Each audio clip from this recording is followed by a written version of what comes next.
Well, good afternoon. This is Brother Ben Graham with a quick thought on Jesus today. Just thinking about 1 Corinthians 6 and 12 that says, all things are lawful for me, but not all things are profitable. All things are lawful for me, but I will not be mastered by anything. The Apostle Paul is simply saying, while I have the capability to do a lot of things, doesn't necessarily mean that I should do a lot of things. There's something I heard Bodie Bond say one time. He said, don't cuss, don't drink, don't smoke, don't chew, and don't hang around women that do. I never realized how appropriate and how much that would come up for being the pastor of a cowboy church. That comes often. That, hey, pastor, can I drink? Can I smoke? Can I chew? If I can, how much? I think that all kind of falls under the same principle, that we can ask ourselves, does it have control over our life?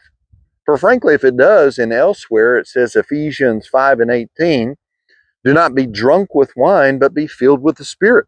Or else saying, don't be controlled by a substance, but be controlled by the Spirit of God who lives in you. That everything we do should honor Him. Everything we do should be dictated through Him, should be determined by the Spirit of God that dwells in us.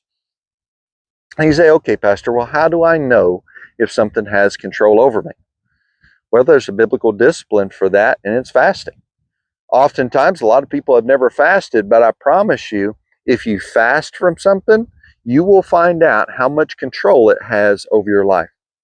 If you say no to that and you say yes to Jesus, I promise you it will be beneficial, and it will tell you all you need to know at whether or not you should be doing this or doing that.